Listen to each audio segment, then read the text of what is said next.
last maybe more than 20 years to meet each other and to share some activities. Today, I'm going to, in a way, to focus on some of the words that Dr. Mann introduced, presented me, because I'm going to talk about heritage, basically, under the lens of landscape architecture. And the title that I gave to my presentation is related to challenges and approaches of landscape architecture in the Global South. Why the Global South? Because this is the place I come from. I don't know if you can see the pointer here. I come from somewhere here under the cover of this book. Bari Polytechnic University is placed in a region really in the middle of the Mediterranean basin. We are in south of Italy, in an area which is not so much rich in resources from economic and environmental point of view. But we are very rich in heritage, in cultural resources, and in connection with the Mediterranean and all the area of the Balkans and the Middle Eastern regions.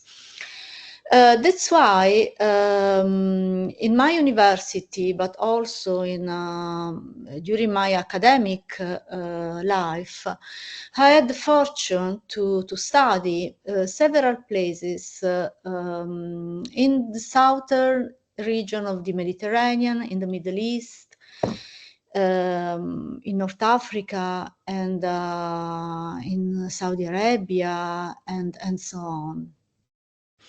And this gave me the chance to look with different eyes at this region, not just because of the history, not just because of something which is far from our way of understanding and of looking at things, but also because in all these regions, and which are somehow related to these pictures that you see in the background. All the cultures that have inhabited this region have used and have, in a way, tried to capture, try to understanding the potential of different sites.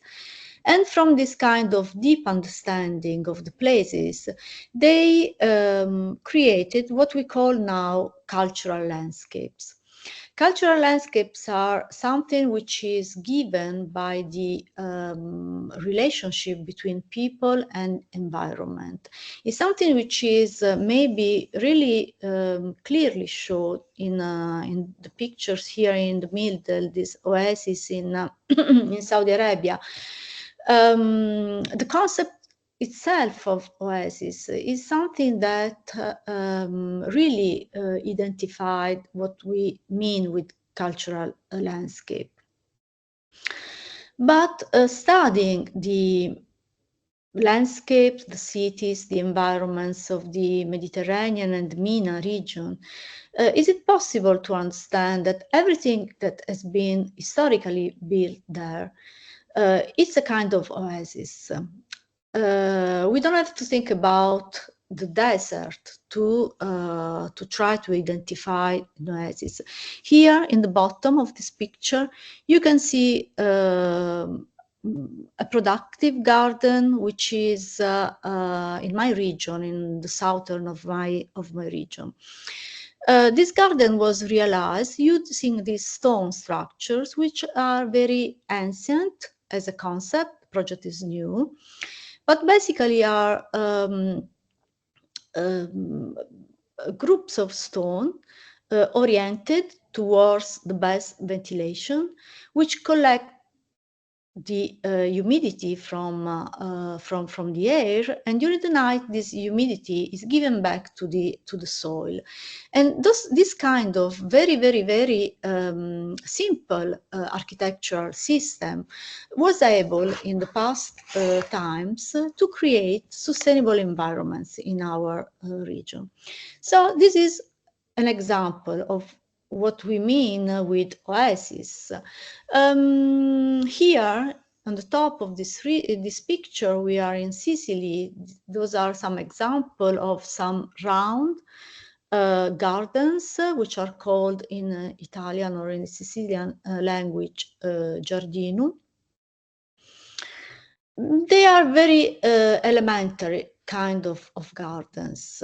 A wall of stone which embrace, let's say, just one tree, one lemon tree or citrus tree in general. And the system of this wall is able to give shade to the plant, humidity to the ground, and to create a space which is the typical space of the gardens in our region. This is another kind of what we mean with the concept of oasis. Here there is a house, courtyard house in Tunisia, which was built in a hole of the ground. This system is not far from the garden that we saw in Sicily, because the concept is always the same: to protect, to embrace, to give shade, to create humidity into a small environment. So an oasis is something that it's created by humans, and that produces something which is a virtuous relationship between humans and environment. And during the last decades, I studied all this system of oasis in the region. Here there are some covers of some books that I published during the last maybe years, which are related to the understanding of different forms, different shapes of this oasis system in this region. As I was mentioning at the beginning, this is not something that is given by a will to study something which is far from my culture, from my region, or something which is exotic or interesting from this point of view.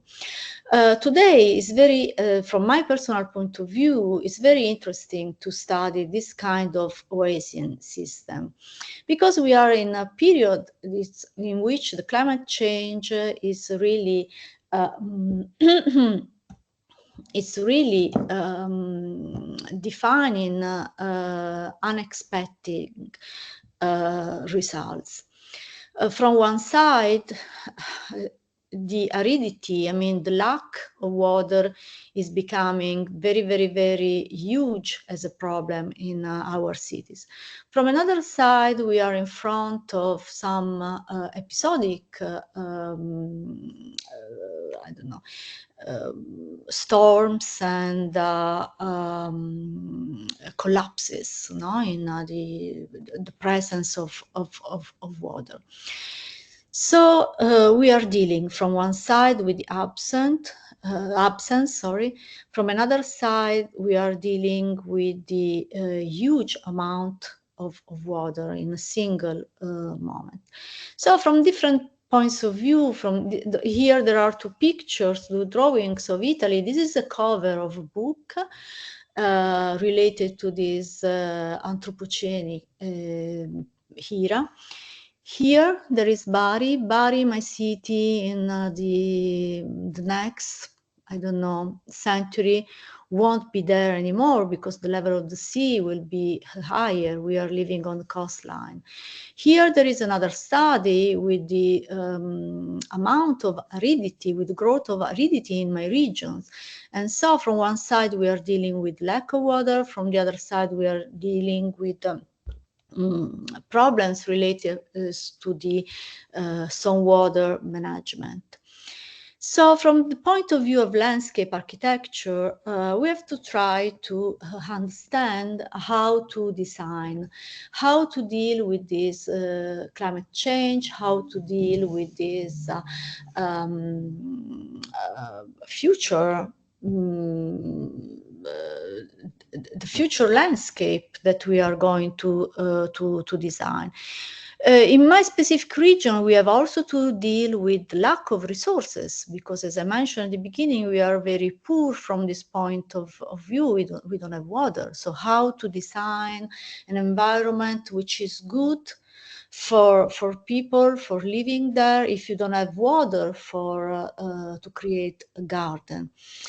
But from another side, from another point of view, we have as reference the concept of the oasis. So something which is related to vegetation, which is related to the specific place, something which is related to the shade, to the presence of huge amounts of shade, and all these elements put all together can define some sustainable landscape. So what I'm going to show you today is related to some teaching experience that I did in the School of Architecture of the Polytechnic University of Bari, where I teach landscape architecture, and where we try to learn from the arid landscapes. So what we're trying to do is to learn from places where people were able to adapt themselves to the scarcity of resources. In a way, we try to learn from the past, but not to produce some form which are which are kind of static forms and unchangeable forms, but try to understand the principles which were the basis of the design of what we call today places, cultural landscapes, to try to envision some possible path for the future design of our landscape. So today I'm going to talk about 4 different experiences in different regions of the North Africa and the Middle East. We will start from Iran. All these experiences are related to student design within some workshops, final studios, or some courses in the School of Architecture, where they were asked to deal with places which were not the place from where they come from. So they were asked to learn from other places and to understand the principle, the landscape and architectural principle at the basis of the architecture of these places. And to give some answer to the future development of these places. So the first experience I'm going to talk you is related to a workshop and a field work we organized in Iran in 2016. Everything started again. We were talking about Erasmus, collaboration and possibilities. This was related to one of these connection with professor of one university in Tehran, the Tarbiat Modares University. And together we organized a fieldwork, a trip, and a workshop for students of my university, from the School of Architecture and the School of Industrial Design, and for their students. So we started with visiting the places. We were in Isfahan, in Shiraz, in Tehran, trying to understand how the architecture of the garden, the architecture of the open spaces was related, the historic architecture, how it was related to the local environment. During this field work, the local universities, they organized a series of seminars on lighting, on sustainability, and on heritage, different levels of heritage. And here there are some pictures of the activities, of the meetings with academic, with people from different municipalities, with local people, and so on. During the workshop, they asked us not to work with the, not to design something which was related to an heritage site. They asked us to work on a small settlement, a new town, not far from Shiraz. Here you can see Shiraz. This is Sadra, new town, Sadra cities, which was a new town built in the outskirts of Shiraz. It's city without a specific urban form. It grew up in the absence of a master plan, and from the municipality they wanted to solve this problem. They wanted to re-give shape to give shape to the new town of Shiraz. Basically, they were thinking about to develop a lighting master plan. So they were thinking that with lighting, it was possible to address the current form of Sadra, but also the future development. So together with my students, after analysis and understanding of the site, we decided to produce a master plan, which was a lighting master plan, but based on a landscape master plan. So we thought that our approach to give shape to the urban form of Sadra was the one of rethinking of the traditional form of the gardens and of the cities, of the Iranian cities.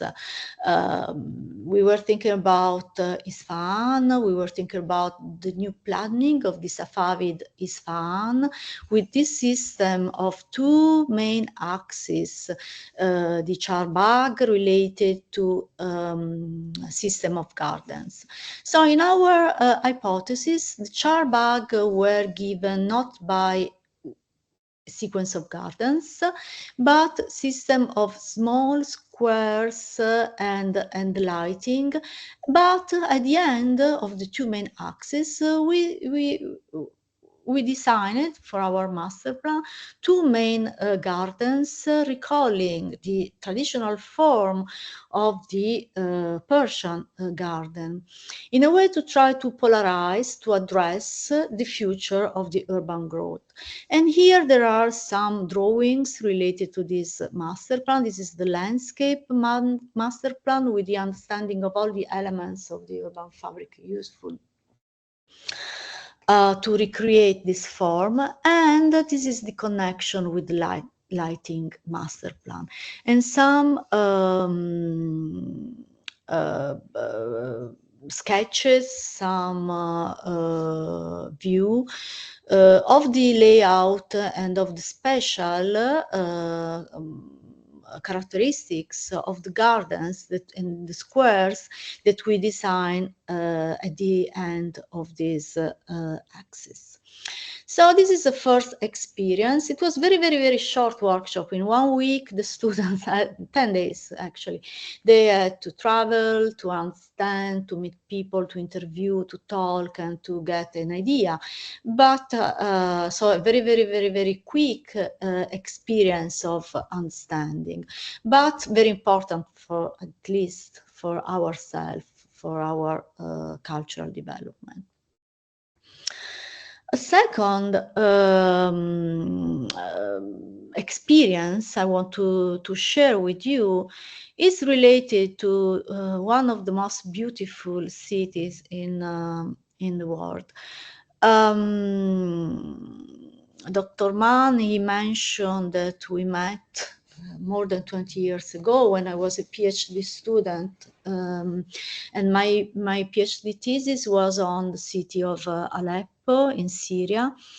I was lucky enough to visit the city before the events, the crisis, however you want to call it, that transform a World Heritage Site into a war-torn city. And these are some pictures of the Aleppo that is still in my mind, in my memories.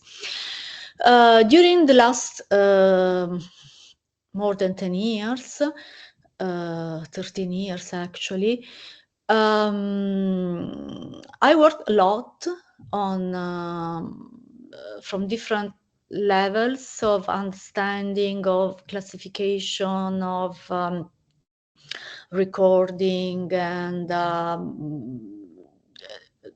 about heritage in Aleppo. But today I'm not going to talk about this. I'm just talking about an experience that I did with some students in the School of Architecture of Bari. But I want to start from this slide. Here you can see a drawing of kind of an axonometric perspective of Aleppo before the war, which was made by the German cooperation for the development of which worked in Syria for several years. I like this drawing very much because normally Aleppo was described as a stone city. Indeed, when Aleppo received in 2005 the prize Dr. Mann was talking about, the Veronica Rutsch-Green Prize in Urban Design, it was awarded because it was recognized as a city of stone. But Aleppo was not just a city of stone, as you can see from this view here on the left side of this slide. It was a city of gardens. It was a city where at the core of the houses, at the core of the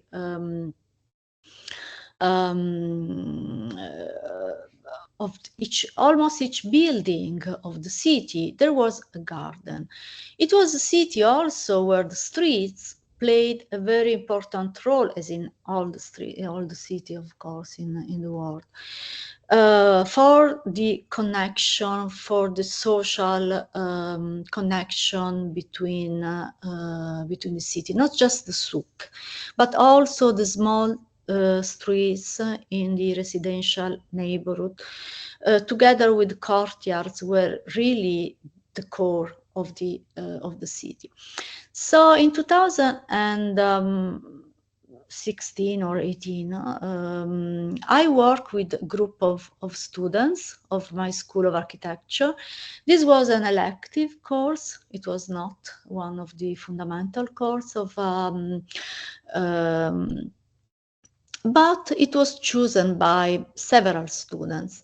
And together with them, we tried to understand how it was possible to start thinking at the recovery of a war-torn cities, starting from the design, not of the buildings. Okay, the reconstruction of the houses was also at the core of our understanding. But in this specific experience, we tried to understand how it was possible to think about the recovery of the city. We focus just on the area which is listed as World Heritage Site. So we focus on the historic part of the city of Aleppo. And we try to discuss, to talk about how to start from the design of the open spaces to the recovery of a war-torn city. Accordingly, okay, those are some experience. I work in the same period. Dr. Mann mentioned that I served as consultant for UNESCO, for UN Habitat. And this is my last book on Aleppo. And this is a publication which is a part of the urban recovery framework of UN Habitat, on which I work. The restoration of cultural heritage and urban identity in Syria. And all these works were related to the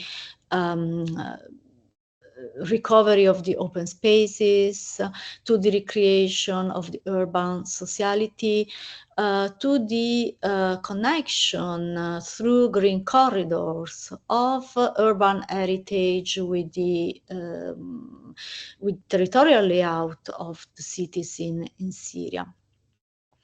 That's why we started for 2 years. Actually, we worked on this topic in this elective course.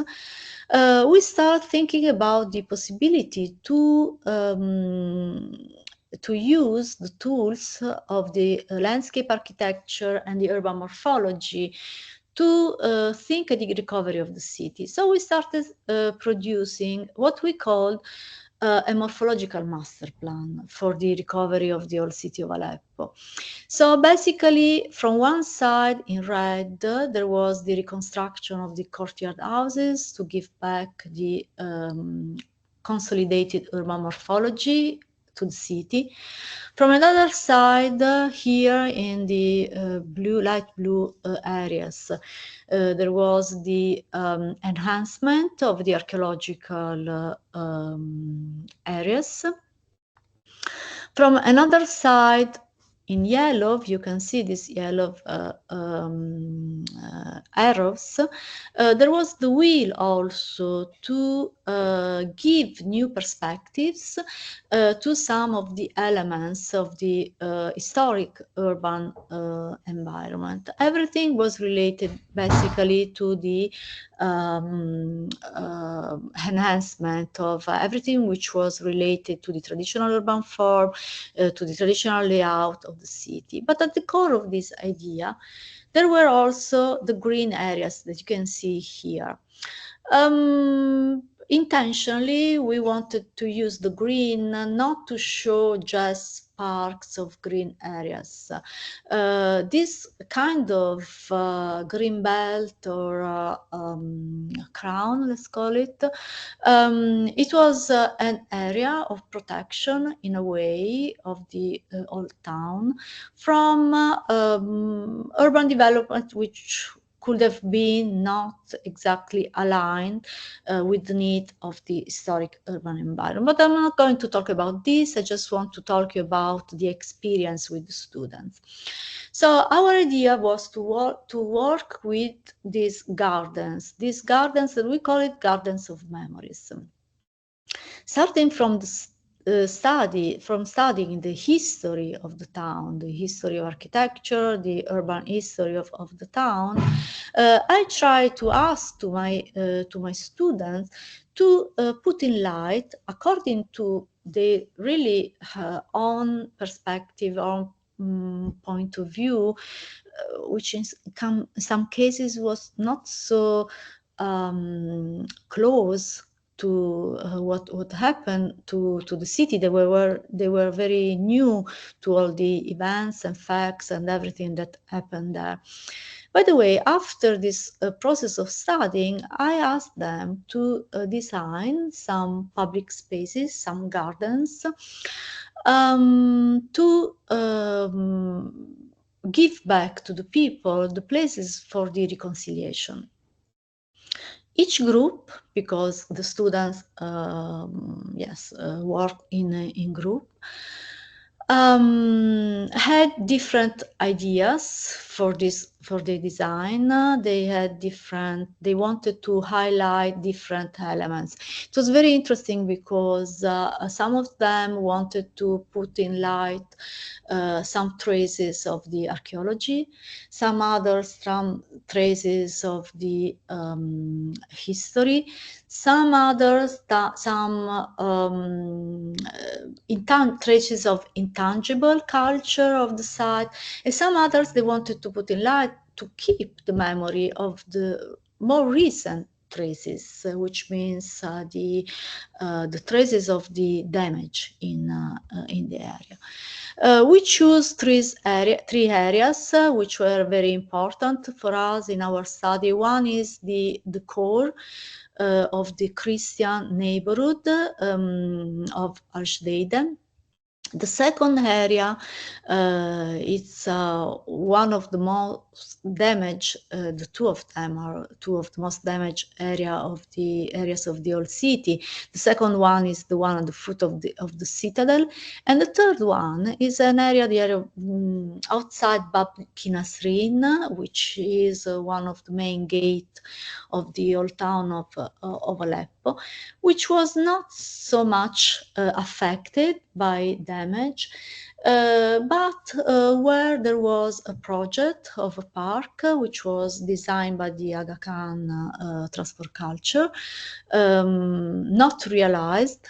And we wanted to use that area to express some ideas. So I'm not going to show in details the project, just to show you how they approach to this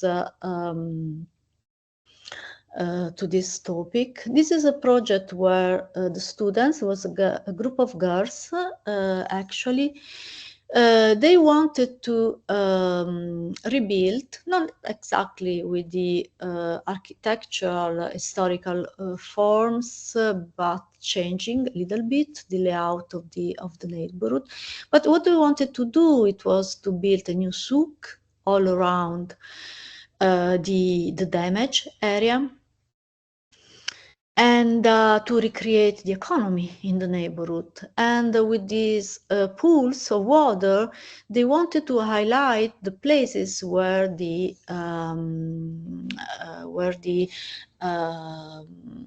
holes of the ground given by the battle were. So they wanted to cancel the traces of the battle, but they kept the water as elements to remind the presence of this hole. But they had in mind the idea of the water as an element of life. So the pools were connected to channels, giving water, irrigating, a system of trees planted in the middle of the new squares in the areas created by the new voids of the battle. It was interesting because they wanted to use for trees the laurel trees and the olive trees, which were the basis of the production of the soap of Aleppo. So it was a way of keeping different levels of memories, tangible, intangible, historical, and productive in a way. This is another project. The students wanted just to keep the traces of the battle. So these pools, round-shaped pools, are the signs of the battle that they wanted to keep it there, as a memento for the people, for the future. This is the second area. This is another project of students. They also wanted to leave the ruins of the battle. Here, the very small remains of the mosques that were destroyed, but they worked on the orientation of different platforms and streets and open spaces.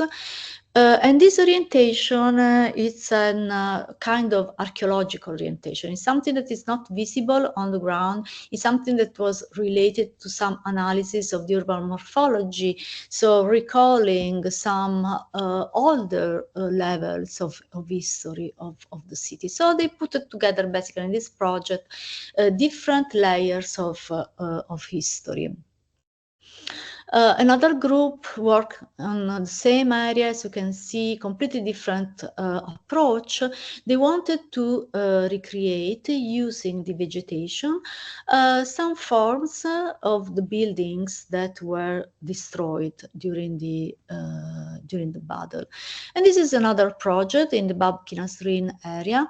A project, as I mentioned, was built basically in an area that was first a cemetery, then it was the area where an informal settlement was built and then demolished and so on. And then there was the project of this park. So they wanted to design a park also in this case. This park is given by two tells, two artificial hills, recalling the urban history of Aleppo that it was the first urban form, the one of Aleppo, the one of the tells. And the orientation of these tells was towards the main architectural elements of the city. And all around cemeteries, all around places for remembering. Here there is the section with the tells. And but the tells rising from these cemeteries were intended as place from where to see the reconstruction of the city. So all the students try to use the forms of the landscape design to highlight elements of the history of the city, but at the same time not to think about just to damage, but also to try to envision for future possibility of reconstruction, recovery, and redevelopment of the city. So I'm trying to go very quickly to the end. I have two more experience of teaching with my students. Those two experiences are somewhere related. One with the other. This first one is related to a final studio at the fifth year of architecture in my school.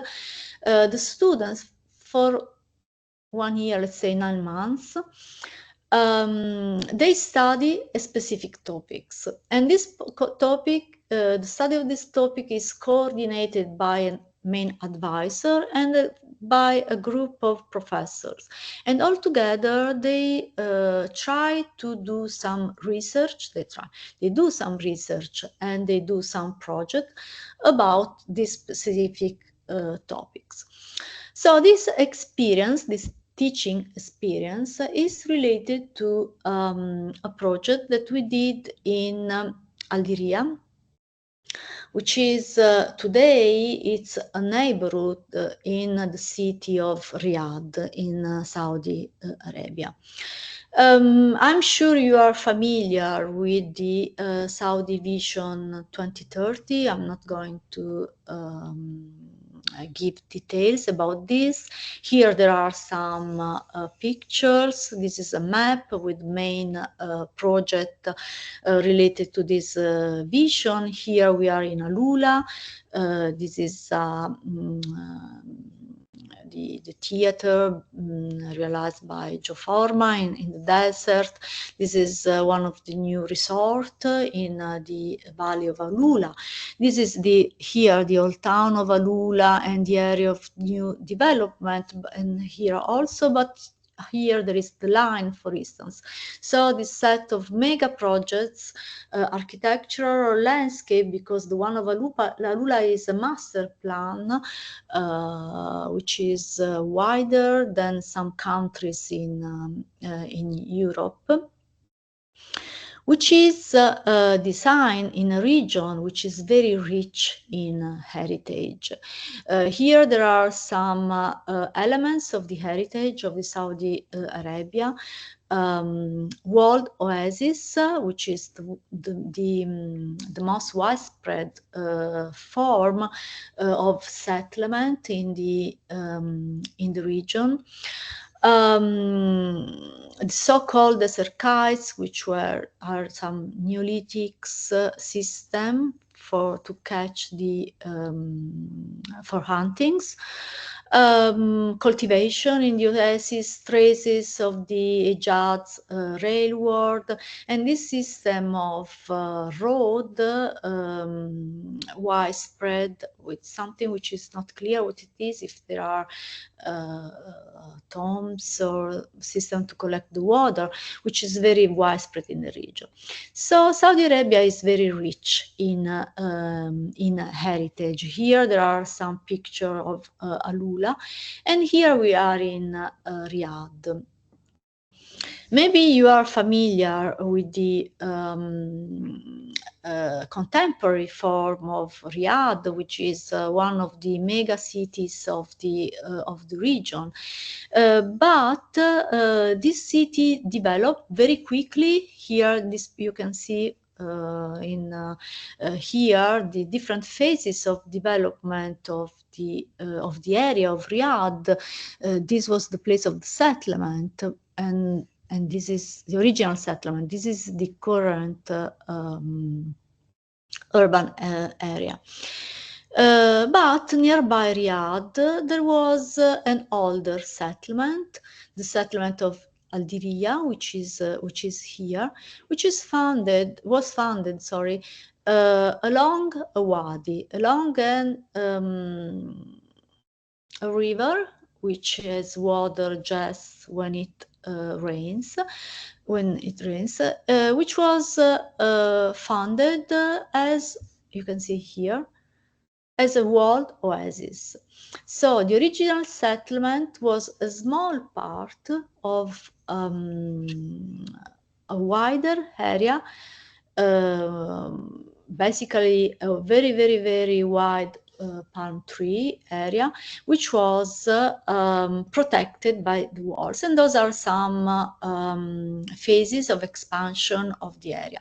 So my student work in this area, and they wanted, this is how it is now, completely transformed, completely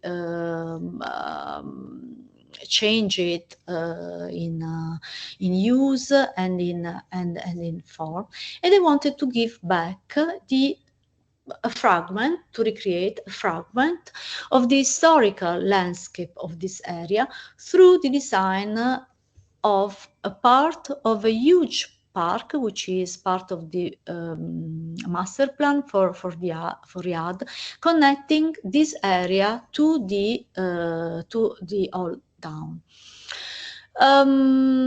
They started thinking big.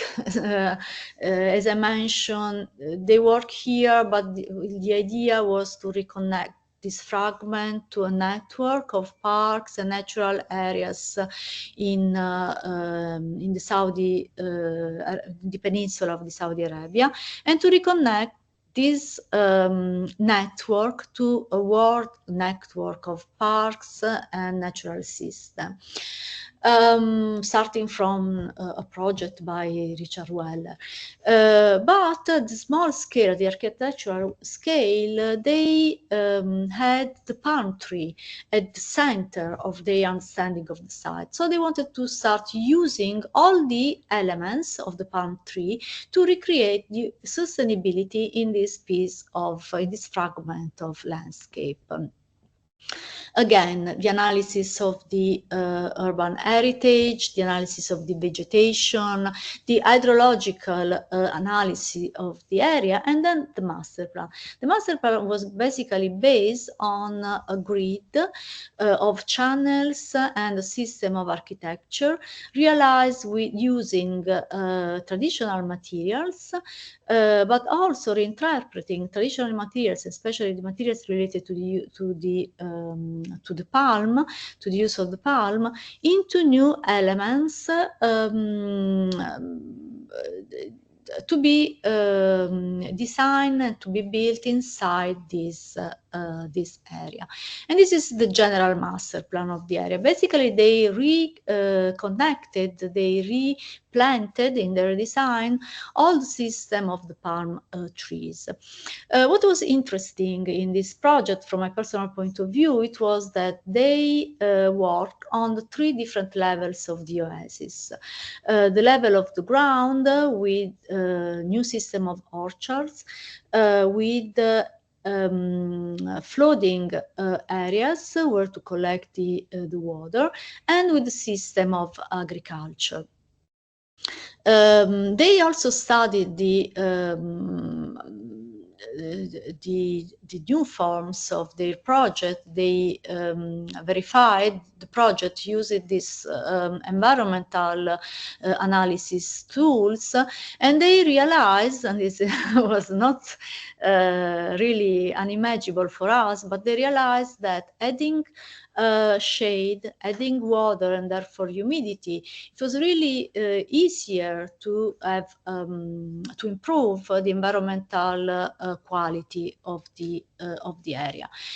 All the forms of the project were related to the reuse and to the collection of resources, in particular of the water. And also the vegetation, as you can see from this map, was designed, was used according with the morphology of the areas. So the vegetation that needs less amount of water was designed for the upper levels of the ground, and where there is the collection of water, there was used different kind of vegetation. Those are 2 views. So I'm closing with the last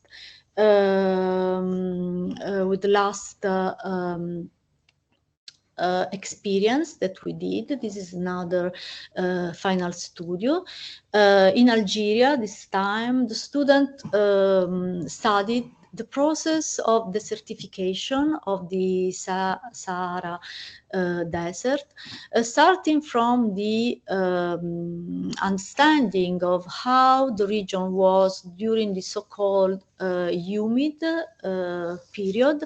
And here there are the area of the mega lake, which were there in the time.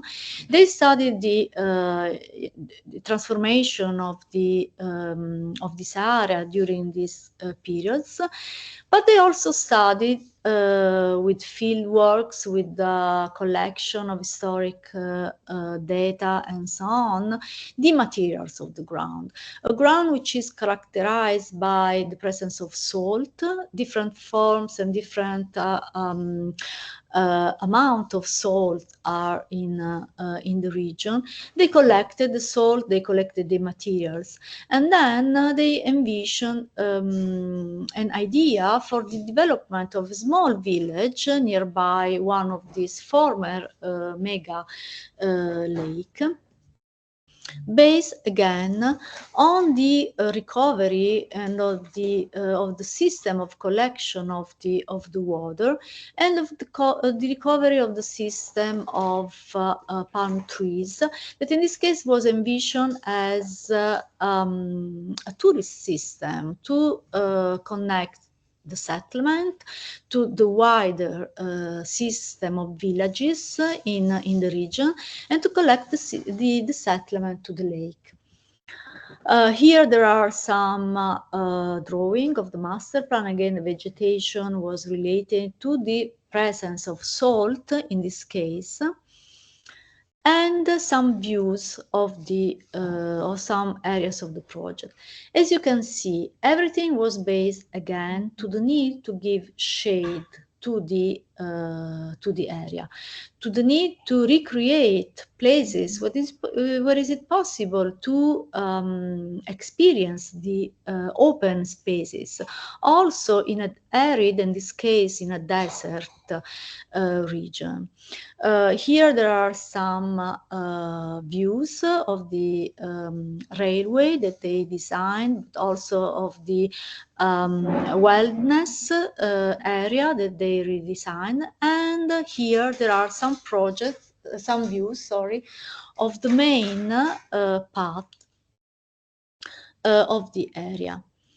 A path that was envisioned as a system, not just for walking, not just for reaching one place from another, but it was envisioned as a system to collect the water, a kind of formalized wadi, recalling the natural forms of the surrounding landscape, recalling the possibility to use, to collect and to reuse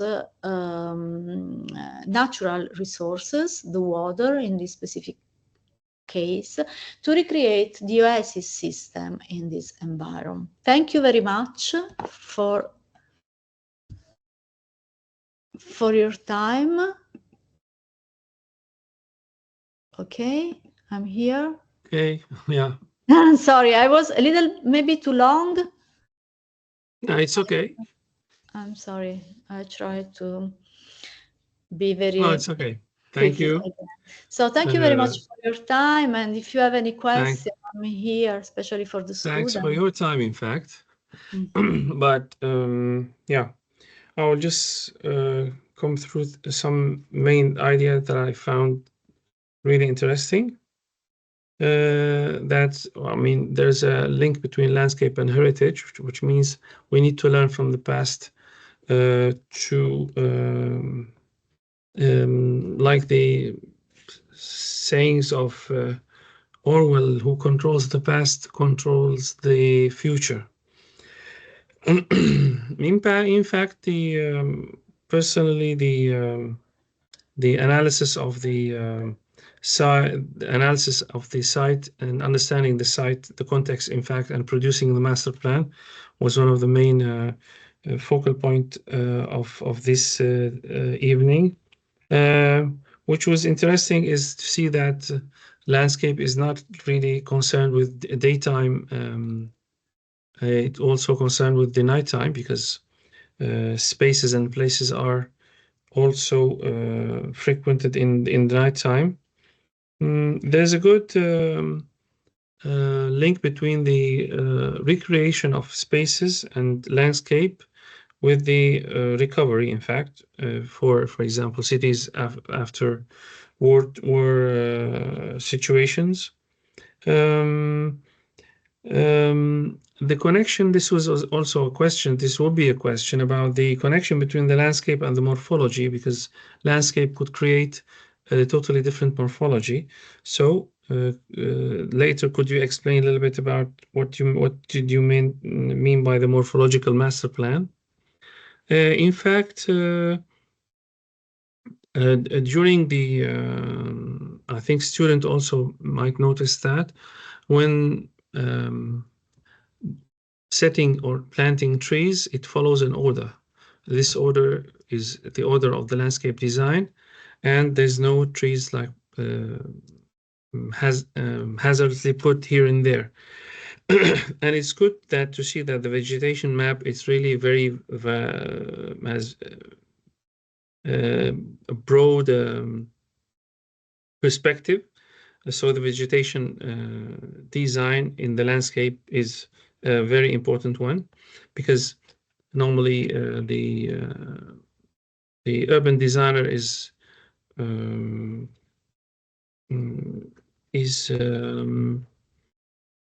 how to say it, keen how the design would look in 4 seasons. That's why the selection of the vegetation is should be very accurate.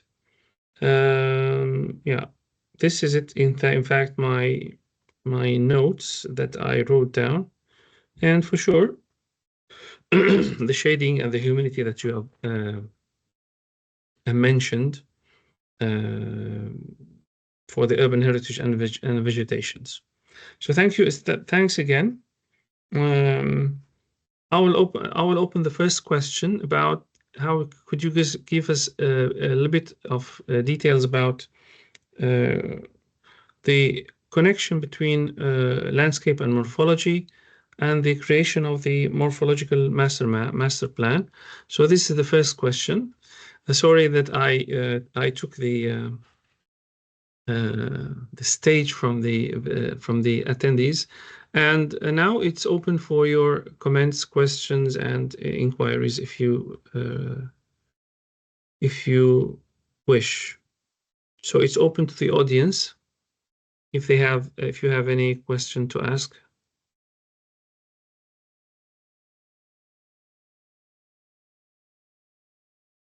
Yeah, I think by the time that might decide themselves. If you can maybe respond to my question, please, Annalinda. Yeah, thank you for your questions. And I will start from the easier one, which is the one regarding the vegetation. You were talking about the order, no, in the project that the students did. This order, and then I will go to Aleppo because also there was a specific order. And this order is given by the fact that we were dealing with productive landscapes. We were dealing with agriculture. And therefore, the very strict order that you saw in the design was related to the water system, to the channels, giving water to the plants, to the trees. Agriculture is architecture in a way, because somebody says that the city, the concept of city started when they invented the agriculture. Somebody says that this idea that we have, I'm Italian, I come from the Roman world, and so we have this knowledge of the Romans as planners and designers of territories and cities according with this axial system.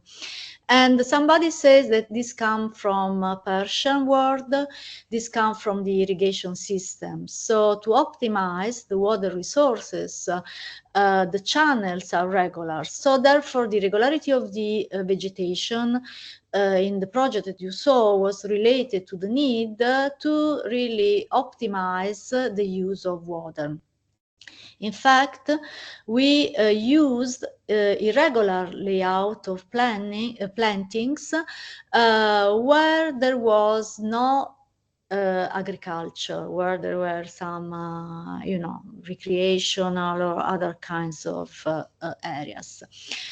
And this is the easiest question. So it was, for me, it was better to start from that.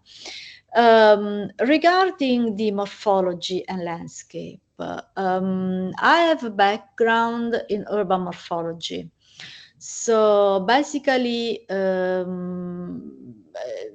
my studies were based on understanding the relationship between the territorial layout and the urban morphology. So always an interscalar relationship between different elements of the city or the architecture of the landscape that we can call territory also in this case. So going back to Aleppo, what we mean with morphological master plan. For us was very important to rebuild the original urban morphology, because the city experienced in the past, before the war, several transformations, and several transformations which were not aligned with the traditional urban morphology. The examples are given by some roads that were cut into the traditional urban fabric, and some buildings, of 3, 4, 7 stories that with their existence, they really put in crisis the functioning and the use of the courtyard houses, because they block the wind. We were talking about oasis, no? The concept of the oasis at the beginning of this presentation. With their height, they block the wind, and the layout of the courtyard houses was related to the orientation, and so the collection of the winds. From the upper floors was possible to see inside the houses, and so this put in crisis the society living in the traditional houses, and so on. So the first idea was really to give some guidelines for the reconstruction of the traditional urban morphology. Okay, so to avoid the risk to introduce buildings which were not in line with the functioning of oasis of the old city of Aleppo. And according to this, and I will close, the idea of this green belt, which was not a green belt really, it was a system of cemeteries already existing, informal areas, and so on. But we wanted to say, okay, here you cannot build skyscrapers. This is the reason. Now it was a kind of how you call it, not a belt. Oh dear, I'm losing the word. I'm missing the word. Protection area, no, in which the design was related to the traditional one. Thank you. There's another question from Dalial. Why are you concentrating on Arabic countries? Is there any personal interest, or you see a lack of urban planning there? No, this is not a negative. It's my personal interest, by chance, absolutely by chance, because I wanted, when I graduated, when I was a student like you, I wanted to go and live in Berlin. Okay. For some reason related to the Erasmus program, this was not possible, and I graduated with a thesis on Jerusalem.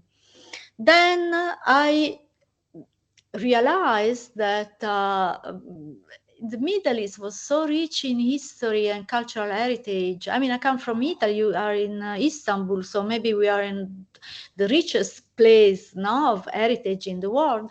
But I realized that it was more rich than Rome, in a way, Jerusalem. And then I wanted to go back to Germany. I went there to study, and the professor there, he suggested me, Heinz Gaube, he suggested me to study Aleppo. So it is absolutely by chance, and I'm stuck in the Middle East, but I think it's one of the place from where is today it's more interesting to study, to understand how resources were used in the past, and how can we reuse with the same approach resources today for the contemporary design of our cities. Okay, thank you again. So we're waiting. Is there any other questions, please?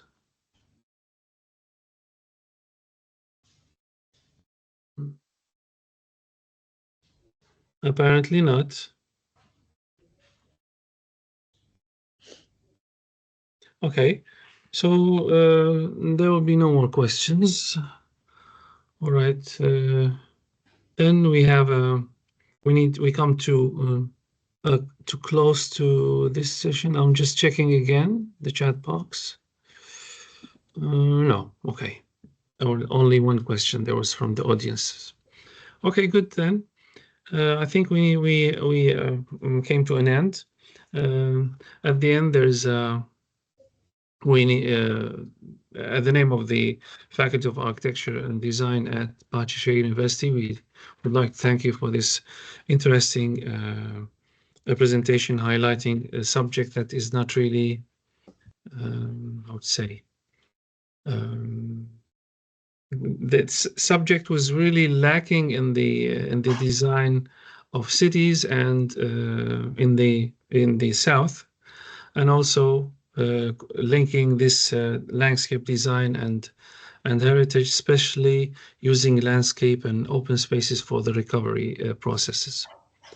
At the end, I think we have a tradition in our faculty. I think maybe Devrim or Sinam might tell you that. Devrim Hoca? No?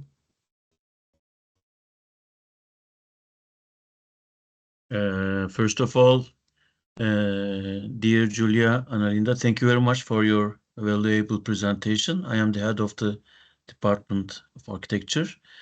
We have benefited your presentation, so thanks a lot once again. So we have a tradition. We do plant a tree in the name of you, and you will get a certificate, you know, including this information very soon. Thank you. Thank you very much once again. Thank you. For Thank you. interesting. It fits. Yeah, perfectly, because she's a landscape. Thank you. I'm so honored. Thank you very much. Thank Maybe you. in the heart of the desert, we can plant everywhere. It is. So you should come and visit your tree in Istanbul once. I will. One day. Yes. Okay. I will.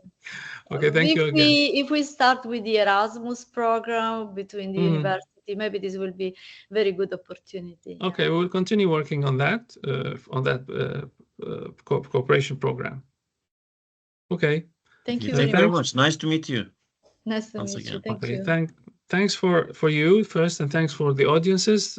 Thanks for the questions. Only a few, only one or two, and then we will close this session. Thanking you again for your efforts and for your this really nice presentation. Thank you, Annalinda. And hope to see you soon. Thank you. Bye-bye. Bye-bye. Thank you, Annalinda, and thank you, dear man, for your performance also. Oh, welcome. Okay. See you. See you. Bye-bye. Bye. Bye. Bye.